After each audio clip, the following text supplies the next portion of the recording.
मैं कहता हूँ कि मैं आग से लड़ने निकला हूँ, अंगारों से क्या डरना।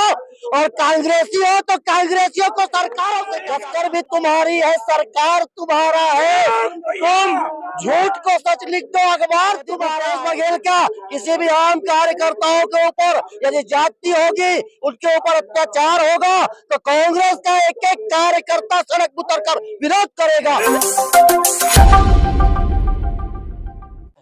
केंद्र की मोदी सरकार के द्वारा प्रवर्तन निर्देशालय का जो दुरुपयोग किया जा रहा है और जिस प्रकार से पूरे देश में विपक्षी दलों को टारगेट किया जा रहा है, विगत ईडी ने 7 सालों में 5000 से छापे कार्रवाई की है।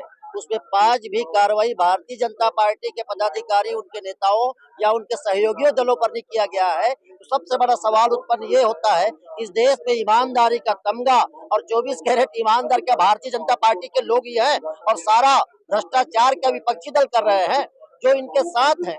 इनके ऊपर भ्रष्टाचार के बहुत सारे आरोप रहते हैं, हजारों करोड़ के।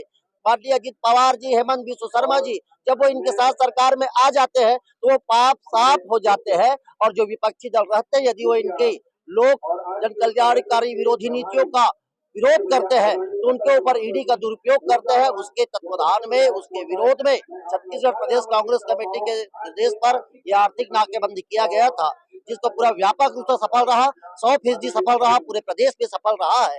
और हम लोग कांग्रेसी हैं। हम लोग ये 2 लाइनें मैं कहता हूँ कि मैं आग से लड़ने निकला हूँ, अंगारों से क्या डरना।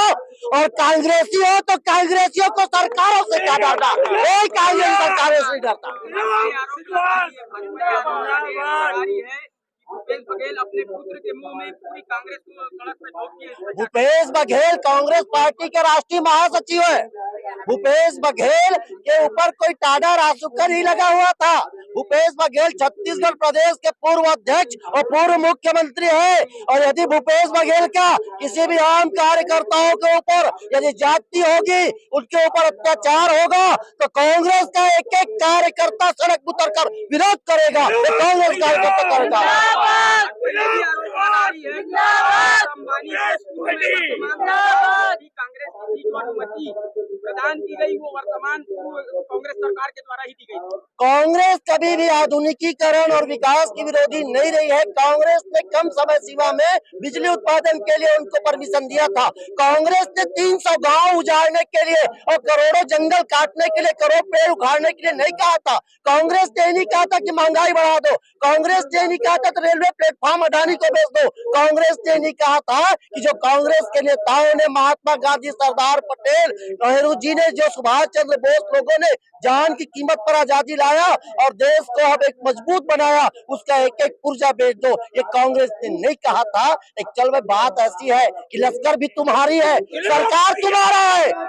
लश्कर भी तुम्हारी है, सरकार तुम्हारा है। तुम झूठ को सच लिख दो, अखबार तुम्हारा है। जो तुम बोल दोगे, तुम्हारी सरकार है। लेकिन अति सर्वत्र वर्जते, अति उतना ही करो, इतना ही अति कह सको। जब अपने ऊपर आए तो सहने की क्षमता हो, उतना अति करना चाहिए।